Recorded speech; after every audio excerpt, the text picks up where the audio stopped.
production of plays and musicals was a valuable life lesson. Of course, you taught appreciation of performing arts, taught acting, singing, and a little dancing. More important, you taught teens from widely differing backgrounds how to get along.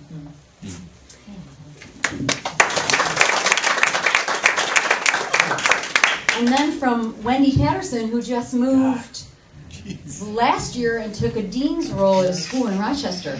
You were so instrumental in setting the stage for so many of us, those who weren't afraid to be out there, in quotes, to dance, to sing, to emote, and to be fully human and to learn in those tender but excellent years of teenage insecurity that we could fully engage in that crazy reality show we know is life without fear of failure. What a gift, Mr. Starr. What a teacher. What a director. What a life. Thank you for helping me to be who I am. I've played many roles in my almost 40 years since we graduated. Teacher, mom, author, singer, feminist, now a dean. But through them all, the creativity you helped me grow has served me well and truly. Well, I cannot be here with you tonight because I am at Wellesley College this weekend with a group of other female academic leaders. More drama. I hereby, and I say yes to that, I hereby blow you a kiss. Thank you, Jerry, from all of us kids who first learned who we were on Jerry's stage. Love always, Wendy Patterson. And then one final one from Ken Felges, who taught at Kenmore West. From the first day I met Jerry, I observed that he had, quote, Starr, S-T-A-R-R, quality. He clearly relished working with young people, both in the classroom and on the stage in the auditorium. Having worked with Jerry on some special effects for some of the plays, I had the opportunity to witness firsthand how Jerry treated everyone involved, from the cast on stage to the crew working on the lights or backstage. No wonder they all delighted in being one of Jerry's kids.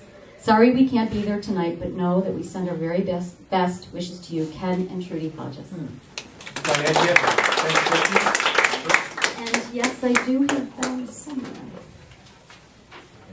Thank you. Calling from Florida this morning to make sure. Thank you. Ben Schwichty.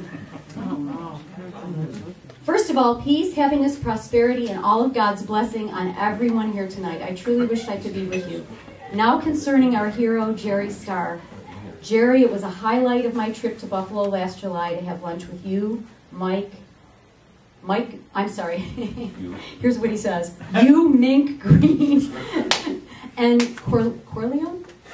Corleone. If the truth be known, Myra Green was probably the most talented person there. Mr. Starr, quite frankly, shows made high school for me. You, with a little help from your friends, made the shows possible. Honor, respect, gratitude be extended to Mr. Ronswick also for the great times. Mr. Starr, thank you for letting your light shine so brightly on so many people for so many years. You are a class act, and I love you.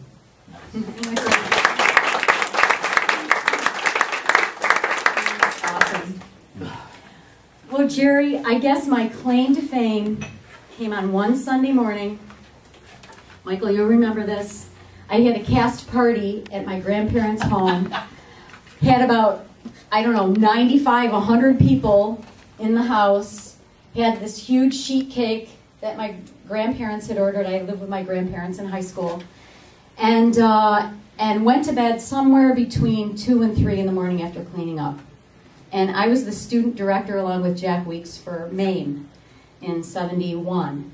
And the phone rang at about 7:30. My grandmother called up. Mr. Starr is on the phone. Picked up the phone. And Mr. Starr said, Diane, Vicki Taylor is sick. She was the lead in Maine. And we had a 2 o'clock matinee that day. And she said, you are going on as Maine. And in those days, like, kids had their mattresses on the floor, right? Kind of hippie days. I remember literally rolling off the bed, sitting up and saying, what? And he said, yes, you're going on this afternoon. He said, look, you know every line in the show. And we did. We blocked the show in your basement. I remember all your kids being there that day. And I said, Mr. Starr, I just don't think I could do it. And I didn't get much sleep that night. He said, okay, if Vicki is still sick, on Wednesday, the all Kenton 5th graders who come for the midweek matinee, you're going to go on as Maine. I said, okay, I can do that. So I, made you. I could have played your role as Ito in Ming. So I knew all the lines. So anyway, he said, you have to take the script on with you. I said, well, I'm pretty much, no, you've got to take the script on. I said, I can't handle this huge, big script. He says, no, we'll get it in book form for you. And you did. You got it. I don't know if it was in the library, but you got a book. And I kind of had that as my security blanket. And we made it through the show. So I was Ming for a day. And I think it was so much fun. But I think the thing that what all of us want to express to you is that there was family that happened in a very big high school. And in our year, our graduating class, I think, the whole school is about 3,000. 3,000 people. Yeah, most colleges are not even that size. But somehow there was an ecology of relationship. And it was really because of the synergy that the two of you had, Jerry and Ron, that created a trust. And you were tough, you demanded a lot, but you were tender. And you know what? That is the perfect equation for a great dad, for a great father. And you were. You fathered us, whether or not you know it or not. And a lot of us that didn't have our dads at home or didn't have dads that could be dads, we looked to you for that. And so somehow or other, your DNA, I mean, you have 4 kids that are here tonight, and they have your DNA. But somehow or other, we have the DNA that is generational, that has gone on to many. Doug and I don't have children, but to many of the generations of the families that express gratitude to you. So we just want to say, with all the love that we have, with all the heart that you have given us, thank you. And Jerry, thank you.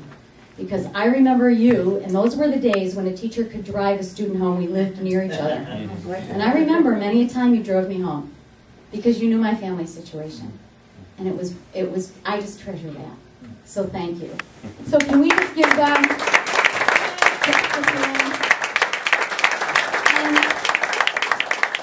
what I want to do too is, you know, with, of course Jody had to leave. I guess they had to pick up their babysitter or get home so their babysitter could leave. But if any of you Starr kids would like to say something tonight, I just want to offer the mic to you before we close. Yeah. Cindy? It's all me. You know, I don't need Cindy a mic. doesn't need a mic. All right, so you guys actually spent a lot more time with my father when we were growing up than we spent with my father when we were growing up. So many of you were in our houses all the time, you know, and it was like, it was seamless. It just seemed like you guys belonged there. I mean, we talk about Don all the time because there was that time, who was that boy who was with you who ate the dog food? There was a boy who was with you and he ate Jack? A guy named Jack? Very possibly. Jack George. Jack George. See, this is what I remember about my childhood. I don't know. Anyway, our father was a humongous part of your lives, and the sense of family that he brought to you. All of us are teachers now, and that is the kind of sense of family we try to bring to our extended family at our schools. And we would never have learned that had he not been the kind of father he was. Robin never knew when she was little what he looked like because she never saw him, and she actually in kindergarten drew a picture of the family and like sort of guesstimated what he looked like. My mother got called in because they thought there was a problem and they were so she put a picture on the fireplace and said, "This is your father."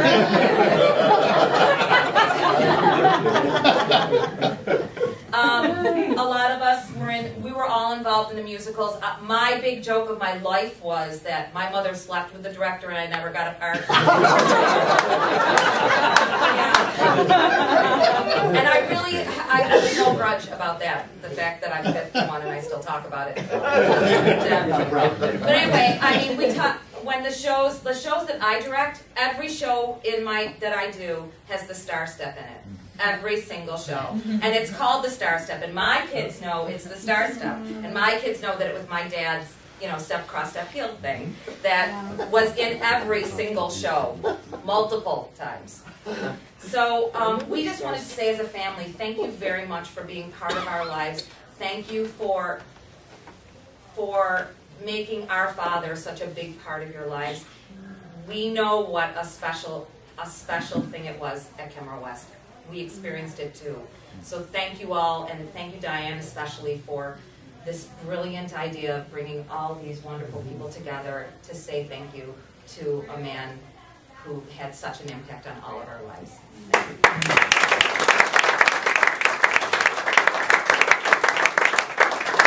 So Jerry, what we've done is we've put our letters of tribute together in an album. You don't have to open it tonight, and you can take it home and read all the things we didn't say, would have wanted to say but couldn't and didn't have enough time. So we just love you.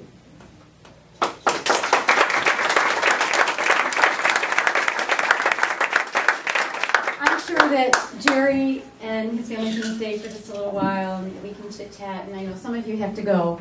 One thing that the restaurant promised me is that they would do individual bills, but they didn't, and they put it on one check. So, the amount, yeah, I'm sorry, I can't straight for the check tonight, but if the cost per person comes out to $20.60. So, I'm sorry. So I don't know how we're going to do this. They want me to collect. If you were planning to pay by credit card, just walk out. No, I mean, you can give me cash, or if you need to pay by credit